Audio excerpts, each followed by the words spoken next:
அமெரிக்காவுக்கு பெரிய மூக்கு அறுப்பு உடைப்பு ஏற்பட்டிருக்கிறதாகத்தான் நான் அந்த நிகழ்ச்சியை பார்க்குறேன். அமெரிக்கா இப்போது காலை வைத்து சிக்கப்பட்டு கொண்டது. எல்லாருமே இந்த போரினுடைய நிதான நிலைகளையும் உண்மையும் பார்க்கின்ற போது இன்னும் பல மாதங்களுக்கு தாக்குப்பிடித்து போரிடுவதற்கு தயாராக இருக்கிறார்கள். யாரு? ஈரான்.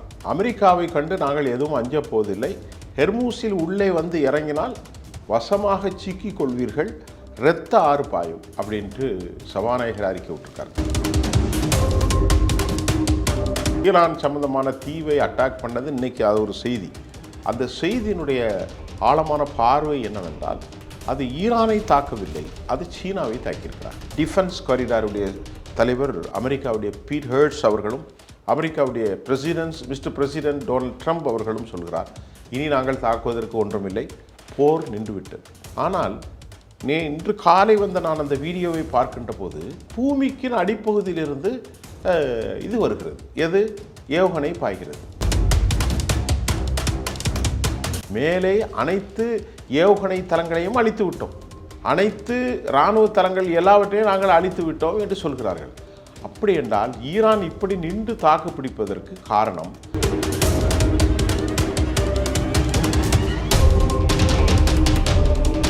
31 மாகாணங்களுக்கும் தனித்தனி குழுவாக ஆயுதங்கள், தனித்தனி ராகம், தனித்தனி இராணுவ செயல்பாளர்கள், அவர்களுக்கான உணவு, சம்பளம் எல்லாமே தங்குமிடங்கள் வரைக்கும் கொடுத்திருக்கிறார்கள்.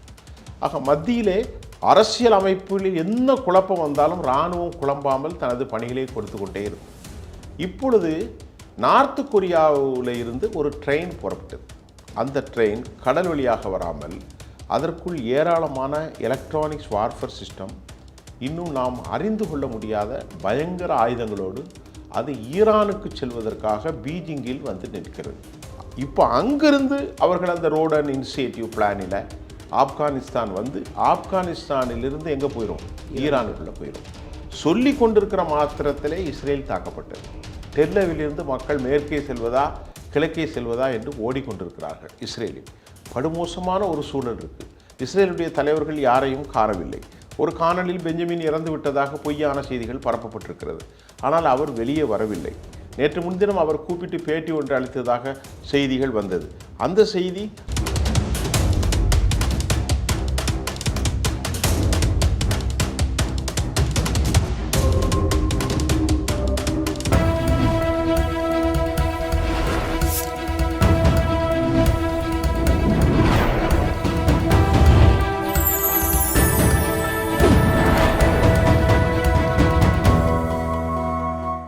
சேனல் 5 தமிழ் நேயர்களுக்கு வணக்கம். இன்றைய நேர்காணலில் நம்மோடு பேச இருப்பது மூத்த பத்திரிகையாளர் சுஃபியான் அவர்கள். சார் வணக்கம் சார். வணக்கம் ரூபன் சார். சார், தொடர்ச்சியாக நம்ம இஸ்ரேல், அமெரிக்கா, ஈரான் போரை நம்ம பார்த்துட்ருக்குறோம். அந்த வகையில் தற்போதைய நிகழ்வு என்ன சார், என்ன நடந்துட்டு இருக்கு? இதில் ஒரு சின்ன ஒரு விஷயம் சொல்லிக்கிறேன். வடகொரியா அவங்களது பேலிஸ்டிக் மிசைலை யூஸ் பண்ணியிருக்கிறதாக ஒரு தகவலும் வந்திருக்கு. எப்படி பார்க்குறீங்க? இது நீங்கள் கேட்டது இன்றைக்கி அப்டேட்ஸு கேட்குறீங்க. இப்போ உடனே நடந்தது உடனே கேட்டிருக்கீங்க. மற்ற எந்த சேனல்லையும் எனக்கு வரல. அதாவது முதல்ல நம்ம ஈரானுடைய விவகாரத்தில் வடகொரியாவை பேசிக்கிறோம். அப்புறம் இந்தியாவுக்கும் ஈரானுக்குள்ள ஒரு அனௌன்ஸ்மெண்ட்டு.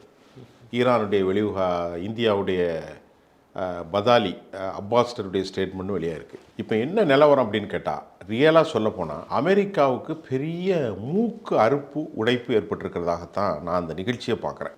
ஆனால் அதுக்கிடையில் இன்று அதிகாலை உலகத்தில் மிகப்பெரிய சப்ளை செய்யக்கூடிய கர்கில் அப்படிங்கிற ஒரு பெரிய எண்ணெய் ரிஃபைன் சென்டர் இருக்குது. கார்கில் எங்கே? கார்கில் இல்லை, அது கார்கி அப்படின்னு வரும். ஜி சைலண்ட் தான். ஆமாம், அது ஈரானுக்கு சொந்தமான தீவு. அதை குண்டை போட்டாங்க. அதில் ஒரே நேரம் ஒரு 10 கப்பல் சரக்கு ஏற்றலாம். எதை? Crude oil. இப்போ எவ்வளோ பெரிய ரிஃபைன் சென்டர், அதோடைய மொத்த அளவு ஒரு 5000 ஏக்கர் இருக்கும். அந்த கம்பெனி இருக்கிற அந்த தீவு, அது ஒரு தீவு.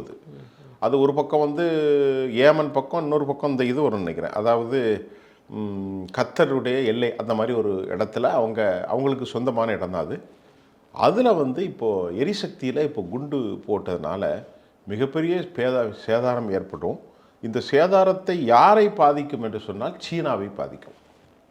ஏனால் சீனாவை குறிவைத்து அவர்கள் தாக்கியிருப்பது 2 நிலைகள். ஏற்கனவே உங்களுக்கு தெரியும், நம்ம சேனலில் பேசியிருக்கோம். வெனிசுவேலாவில் சீனாவுக்கு ஒரு நாள் ஒன்றுக்கு 9 லட்சம் பேரல்கள் இறக்குமதியானது. அவர்களை காலி செய்து தான் அந்த சுகத்தில் தான் இங்கே கால் வைத்து மாட்டிக்கொண்டார்கள் அமெரிக்கா. எப்படின்னு சொன்னால், வெனிசுவேலா நிக்கோலஸ் மதுரா அவரை கீழே இறக்கி எலக்ட்ரானிக்ஸ் வார்ஃபேர், அந்த மின்காந்த அலைகளின் மூலம் பல பிரச்சனைகளை ஏற்படுத்தி ஒரு மயக்க நிலையை கொண்டு வந்து அவரை தூக்கி கொண்டு போய் அமெரிக்காவில் சிறை வச்சிட்டாங்க. இப்போ இந்த நாட்டில் அமெரிக்கா இப்போது காலை வைத்து சிக்கப்பட்டு கொண்டது. காரணம், உலகத்தில் வந்தக்கூடிய எல்லா நியூஸும் ஒரு 100க்கு 98 நியூஸ் அமெரிக்க சார்பு நியூஸு, அமெரிக்க மாற்றமான நியூஸு. சிலவர்கள் முட்டு கொடுக்கிறார்கள். நான் சொல்வது அனைத்தும் ஆங்கில காணொலிகள்.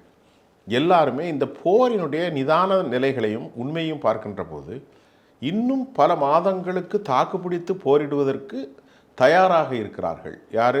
ஈரான். ஈரானை பொறுத்தவரை நேற்று ஒரு ரேலி ஒன்று நடந்துச்சு, நீங்கள் பார்த்துருப்பீங்க. அந்த ரேலி வந்து குட்ஸ் ரேலி. அதாவது என்ன சொன்னால், குட்ஸ் அப்படின்னு சொன்னோன்னா அவங்க பலஸ்தீனம் அது சம்பந்தமான ஒரு ரேலி. அதில் யாரெல்லாம் அபாயகரமான உயிருக்கு அமெரிக்கா இஸ்ரேலால் புள்ளியிடப்பட்டு வைத்தார்களோ அவர்களை கொலைக்களத்தில் உயிர்களை பற்றி கவலைப்படாமல் ஒரு சாதாரணமாக நம்முடைய நாட்டில் நடக்கக்கூடிய ஒரு அரசியல் கட்சி ரேலியில் பல்லாயிரக்கணக்கான மக்கள் கலந்து கொள்கிறார்கள். அதில் எந்த புத்தில் எந்த பாம்பு இருக்கிறது என்று யாருக்கும் தெரியாது. அந்த ரேலியில் ஈரானுடைய வெளிவிவகாரத்துறை அமைச்சர் அப்பாஸ் அராகச்சி, ஈரானுடைய பிரசிடென்ட் மசூத் பெசஸ்கியான், ஈரானுடைய டிஃபென்ஸ் செக்ரட்டரி அலி லரிஜானி, இந்த 3 பேரும் மக்களோடு மக்களாக கலந்து கையிலே எந்தவித பாதுகாப்புக்கெல்லாம் ஆள் இருப்பார்கள், அது நமக்கு தெரியாது. அவர்கள் மக்களோடு மக்களாக தான் கலந்திருப்பார்கள். அவர்கள் வந்து பேட்டி கொடுக்கக்கூடிய காட்சியும் ஒரு ப்ளசன்ட் சிச்சுவேஷனாக அவர்களுக்குள் இருக்கிறோம், வி ஆர் பி வித், அதாவது நாங்களோட உங்களோடு கூட இருக்கிறோன்ற மாதிரி ஒரு செய்தியை சொல்லியிருக்கிறாங்க. அமெரிக்கா வந்து ஈரானுடைய அதாவது முக்கிய இந்த ஈரான் இந்த இப்போ தற்போதைய ஆட்சி தலைவர்களை காட்டி கொடுத்தா அவங்களுக்கு அதிக சன்மானம்லாம் இருந்துச்சு. ஆனால் அவங்க பப்ளிக்காக இருக்கிறாங்க. நீங்கள் கூட அந்த வீடியோ பார்த்துருப்பீங்க. அதில் தான் யாரெல்லாம் சொன்னோன்னா அலி லாரிஜானி, அவர் வந்து ஒரு 58 வயசு 57 வயசு இருக்கும். அவர் வந்து பயங்கரமான ஒரு ஒரு ஒரு அதாவது எப்படி சொல்கிறதுனா ஆயத்துல்லா கமேனியுடைய நெருக்கமான ஒரு ஆள். அதே மாதிரி மிக ஒரு முக்கியமான செய்தி என்ன வந்திருக்குன்னா, இரத்த ஆறு பாயும், ஹெர்மூஸில் கை வைத்தால் இரத்த ஆறு பாயும், பாரசீகர்கள் எதற்கும் அழைய மாட்டார்கள், பாரசீகர்கள் எப்போதும் தலைத்தவர்கள் அல்ல அப்படின்னு ஈரானில் வந்து உச்சபட்ச தலைவர் என்று சொன்னால் ஆயத்துல்லா காமினியை நம்பிக்கைப்பட்ட, அதாவது பக்கர் கலிபாப், அங்குள்ள பாராளுமன்றத்தினுடைய சபாநாயகர், அவருடைய ஸ்டேட்மெண்ட்ஸ் ரிவீல் பண்ணியிருக்கிறாங்க. அதில் அவங்க என்ன சொல்லியிருக்கிறாங்கன்னு சொன்னால், அமெரிக்காவை கண்டு நாங்கள் எதுவும் அஞ்ச போவதில்லை, ஹெர்மூஸில் உள்ளே வந்து இறங்கினால் வசமாக சிக்கி கொள்வீர்கள், இரத்த ஆறு பாயும் அப்படின்ட்டு சபாநாயகர் அறிக்கை விட்டுருக்காரு. அந்த அறிக்கையை விடவும் இவங்க அந்த ஈரானுக்கு சொந்தமான தீவை அட்டாக் பண்ணியிருக்கிறாங்க. கரெக்ட், ஈரான் சம்பந்தமான தீவை அட்டாக் பண்ணது இன்றைக்கி அது ஒரு செய்தி. அந்த செய்தியினுடைய ஆழமான பார்வை என்னவென்றால், அது ஈரானை தாக்கவில்லை, அது சீனாவை தாக்கியிருக்கிறார். ஆனால் இடமோ ஈரானுக்குள்ளது, ரிஃபைன் செட்ரோ குரூட் ஆயில்கள் எல்லாமே ஈரானுக்குள்ளது. ஆனால் தாக்குதல் என்னவோ குறிவைக்கப்பட்டது சீனா என்ற செய்தி தான் சர்வதேசத்தினூடாக நாங்கள் அறிந்து கொள்ள முடிகிறது.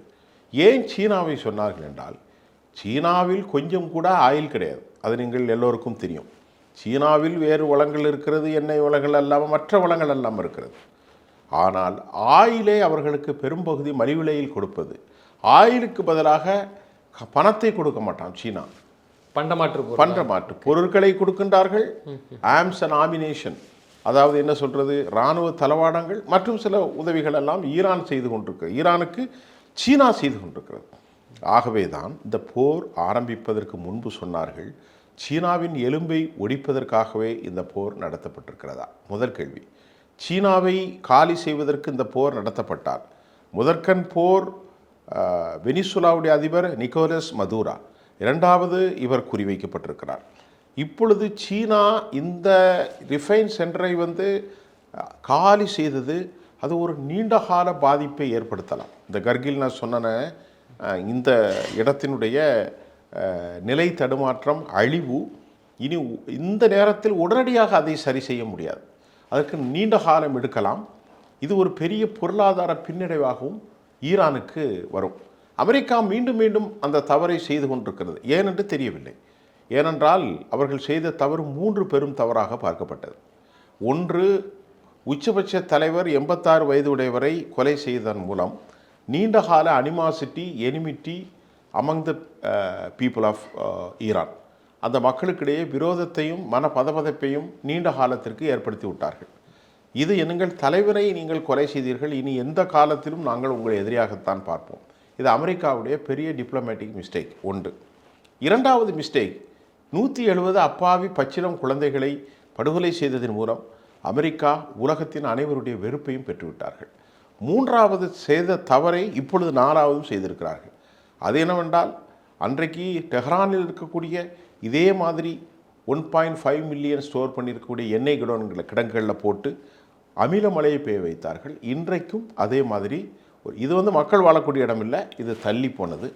இதை போட்டதன் காரணமாக ஒருவேளை அமெரிக்கா நினைச்சிருப்பார்கள், பொதுமக்கள் வாழுகிற இடத்தில் அமலமழை ஏற்பட்டு நோய் வந்திருந்தால் அவர்களுக்கு சிக்கல் வரும், இது கடலில் தானே இருக்கிறது, ஆகவே இதை நம்ம துவம்சம் செய்யலாம் என்று இப்பொழுது எரிபொருளை அவர்கள் தாக்கியிருக்கிறார்கள். இதற்கு பகரமாக இனி பஹ்ரைன் எல்லா நாடுகளையும் தாக்கி கொண்டு தான் இருக்கிறது. யார்? ஈரான். இனி எரிசக்தி நிலைகள் இனி போக போக போக மக்கள் மீது கூட தாக்குதல் நடத்தலாம், அபாயம் இருக்கிறது. அந்த அளவிற்கு இரண்டு பேரும் ஒருத்தருக்கு ஒருத்தர் சலித்தவர்களாக இல்லை. அமெரிக்கா தொடர்ந்து ஒரு விவகாரத்தை சொல்லி கொண்டிருக்கிறது, நாங்கள் போர் செய்வதற்கு இனி எதுவும் இல்லை, போர் நின்றுவிட்டது என்று. அப்படி என்றால் நின்றுவிட்டது என்றால் இப்பொழுது ஏன் தாக்க வேண்டும்? ஒரு கேள்வி வருமில்ல. அமெரிக்காவுடைய பீட் ஹெர்ட்ஸ் நேற்று பதிவு சொல்லியிருக்கிறார். டிஃபென்ஸ் காரிடாருடைய தலைவர் அமெரிக்காவுடைய பீட் ஹெர்ட்ஸ் அவர்களும் அமெரிக்காவுடைய மிஸ்டர் பிரசிடென்ட் டொனால்ட் ட்ரம்ப் அவர்களும் சொல்கிறார், இனி நாங்கள் தாக்குவதற்கு ஒன்றுமில்லை, போர் நின்றுவிட்டது. அப்படி என்றால் இனி தாக்குவதற்கு நிலைகள் இல்லை. உண்மைதான், நிலைகள் இல்லை என்பது உண்மைதான். ஆனால் இன்று காலை நான் அந்த வீடியோவை பார்க்கின்ற போது அவர்கள் இந்த மாதிரி ஒரு கட்டமைப்பை வைத்து கொண்டு இருப்பதால் தான் இவ்வளவு தைரியமாக செயல்பட்டிருக்கிறார்கள் என்று அந்த வீடியோவை பார்த்தவுடனே எனக்கு மிகுந்த ஷாக் ஆகிவிட்டது. எப்படி என்றால், பூமிக்கின் அடிப்பகுதியிலிருந்து இது வருகிறது, எது? ஏவுகணை பாய்கிறது.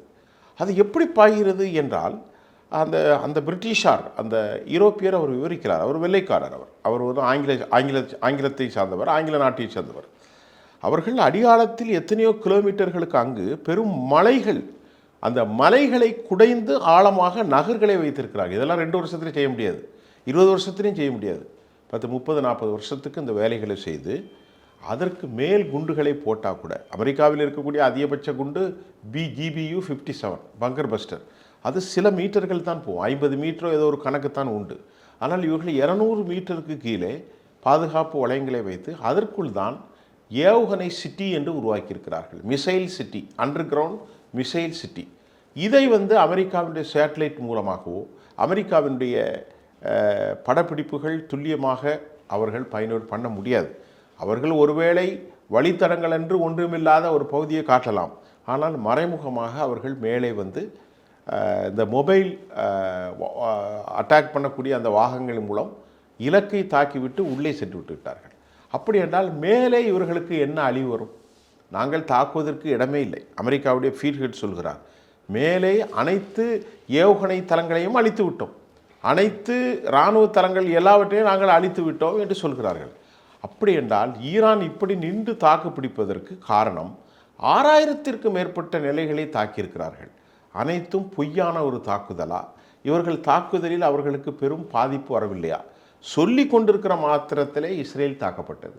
டெல்லவிலிருந்து மக்கள் மேற்கே செல்வதா கிழக்கே செல்வதா என்று ஓடிக்கொண்டிருக்கிறார்கள். இஸ்ரேலில் படுமோசமான ஒரு சூழல் இருக்குது. இஸ்ரேலுடைய தலைவர்கள் யாரையும் காணவில்லை.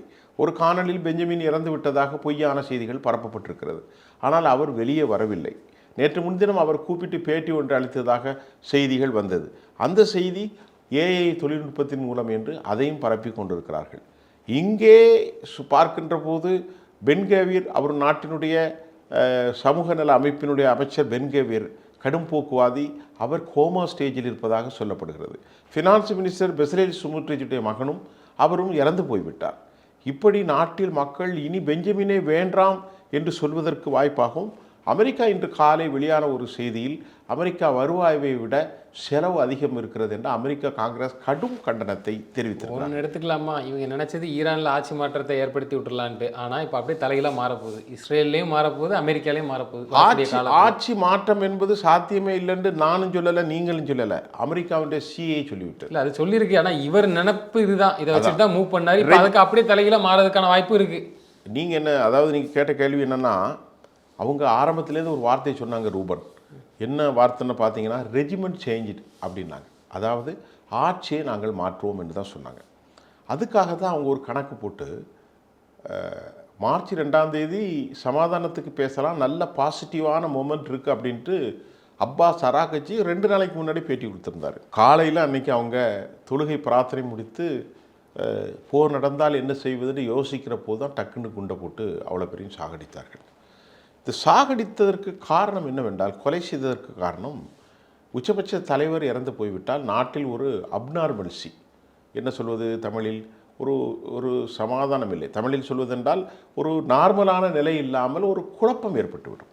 அப்படி குழப்பம் dissent among the people of Iran அப்படி வருகின்ற போது இன்றைக்கி இருக்கக்கூடிய ஆட்சிக்கு எதிராக பெரும் ப்ரொட்டெக்ஷன், ரேலி, அஜிடேஷன் இப்படி வரும். இல்லை குழப்பமா இல்லை பயத்தின் நிமித்தம் தலைவரே போயிட்டாரு, சரண்டர் ஆகிடலாம். எப்படின்னா சரண்டர் ஆகுறது இவங்க சரண்டர் ஆகும்னு நினைக்கல, மக்களே போராட ஆரம்பித்து விடுவார்கள். அப்படி போராடும் போது நாட்டில் ஒரு பெரும் பிரச்சனை வரும்போது நாம் படைகளை உள்ளே வைத்து கொலாபரம் செய்து விடுவோம் என்று வைத்தார்கள். ஆனால் இங்கே அந்த நாட்டுடைய கட்டமைப்பு எப்படி இருந்தது என்றால் அதுதான் அவர்களுக்கு ஏற்படும். நான் இறந்தால் நீ இறந்தால் அவன் இறந்தால் இவன், இப்படி என்று அவர் ஒரு நீண்டகால கட்டமைப்பை உருவாக்கி வைத்தது மட்டுமல்ல, அந்த நாட்டுடைய 31 ப்ராவின்சஸ், அதாவது மாகாணங்களில் 31 மாகாணங்களுக்கும் தனித்தனி குழுவாக ஆயுதங்கள், தனித்தனி ராகம், தனித்தனி இராணுவ செயல்பாளர்கள், அவர்களுக்கான உணவு, சம்பளம் எல்லாமே தங்குமிடங்கள் வரைக்கும் கொடுத்திருக்கிறார்கள்.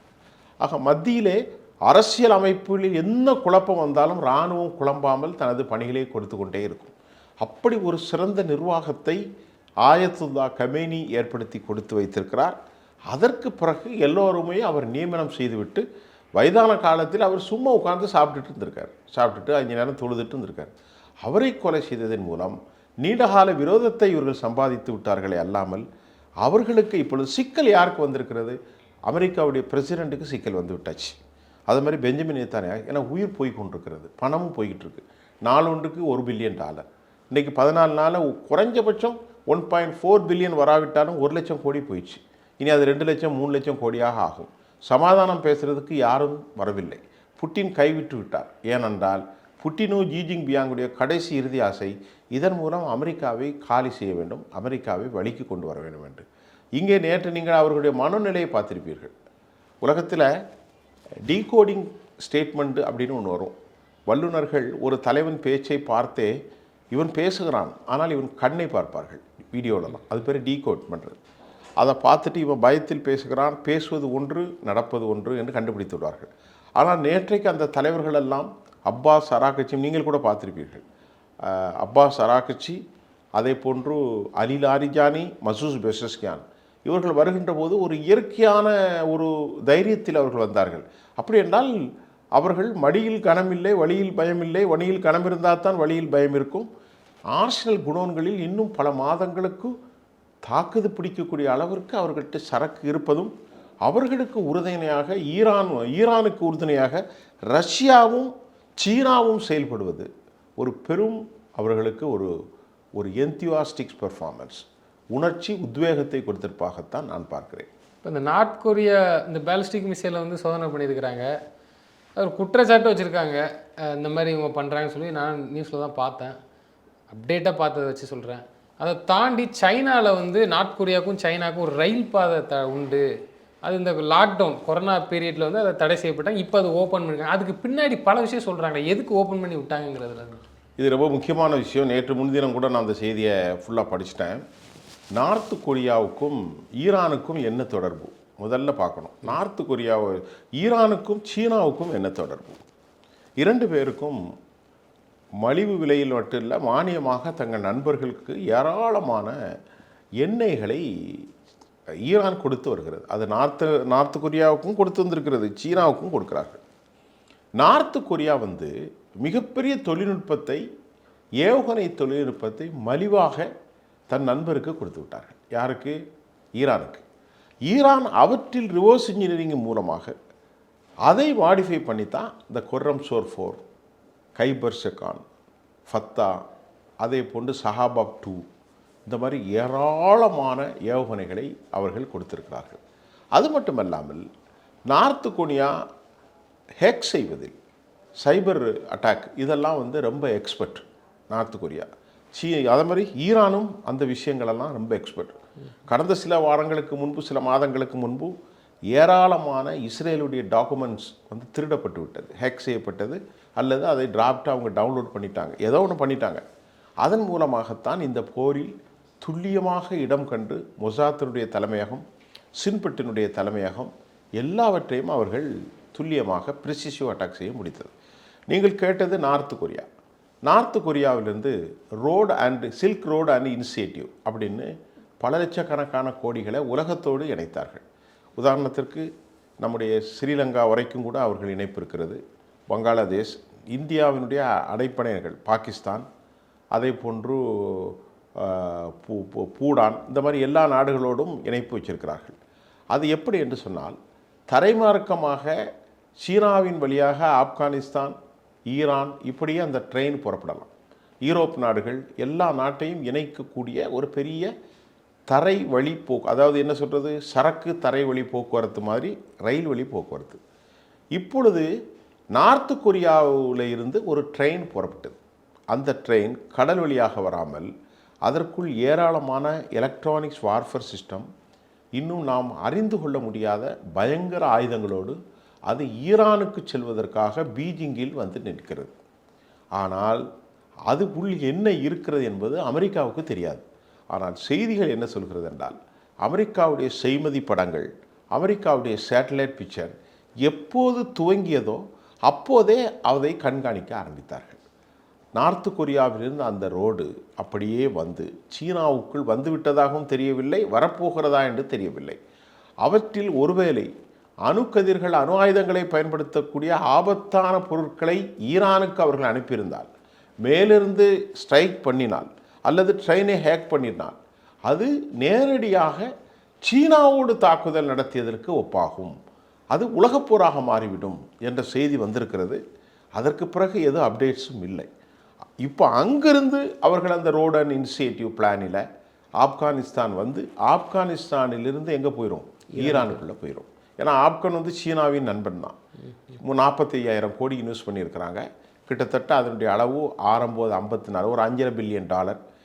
ஆப்கானிஸ்தான் நல்லா வளர்ந்து கொண்டு வருது. ஆப்கானிஸ்தானுடைய கனிம வளங்களை இவர்கள் எடுத்து ரீப்ராசஸிங் பண்ணி கொண்டிருக்கிறார்கள். பாலைவனத்தில் ஏராளமான பொருட்களை அவர்கள் உற்பத்தி செய்கிறார்கள்.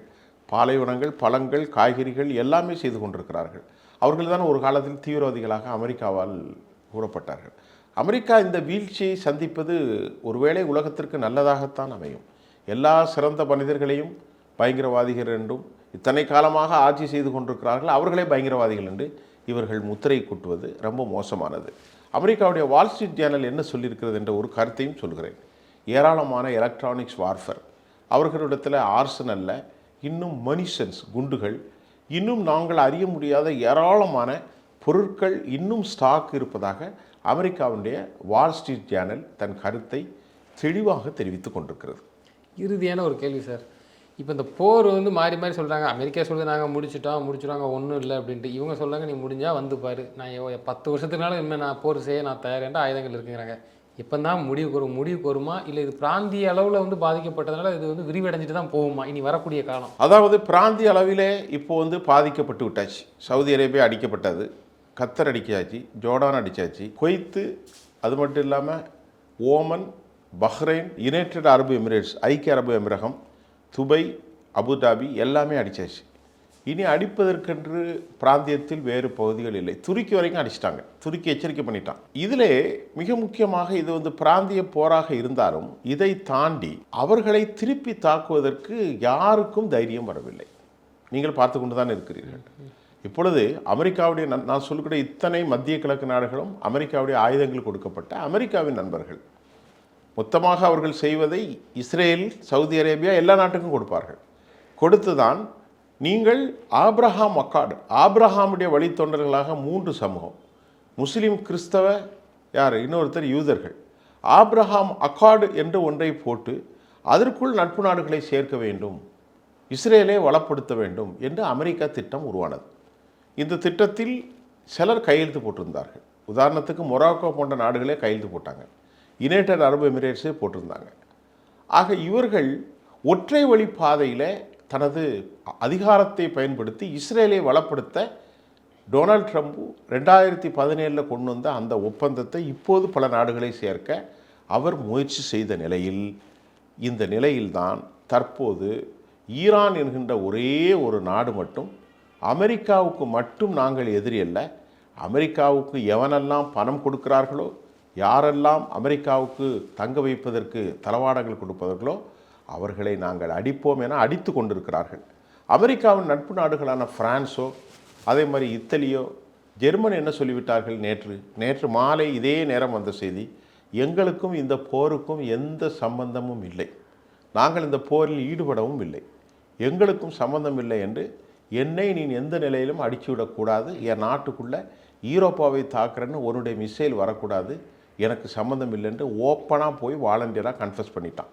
இப்படி மற்ற நாடுகளும் அதே மாதிரி தான் இருக்கிறார்கள். அவர்கள் பொருளாதாரம் எல்லாமே வலுவிழந்திருக்கிறது. அமெரிக்காவுடைய பொருளாதாரம் வலுவிழந்திருப்பதை நானும் சொல்லலை, நீங்களும் சொல்லலை. அவங்க போட்ட கால்குலேஷன் தப்பாயிட்டு. ஒரு பந்தியில் 500 பேருக்கு சாப்பாடு தயார் பண்ணும், 5000 பேர் வந்தாலும் என்ன செய்வது? இதுதான் கதை. சிக்குப்பட்டு கொண்டார்கள். இது நீங்கள் சொன்ன மாதிரி இந்தியாவே எனது நண்பன் என்று பஹாலி சொல்லியிருக்கிறார். அது நமக்கு ஒரு நல்ல செய்தி. இந்தியாவுடைய வெளிவிவகாரத்துறை ரொம்ப கண்ணியமாக தான் நோட் பண்ணுவாங்க. இஸ்ரேலோடு நம்ம உறவு இருக்குது டெக்னிக்கலாக. ஆனாலும் வரும் காலத்தில் இதையெல்லாம் கவனிக்கும். பொறுத்திருந்து பார்ப்போம். நிச்சயமாக சார். தொடர்ந்து தங்களது கருத்துக்களை பயந்தமைக்கு நன்றி. நன்றி சார்.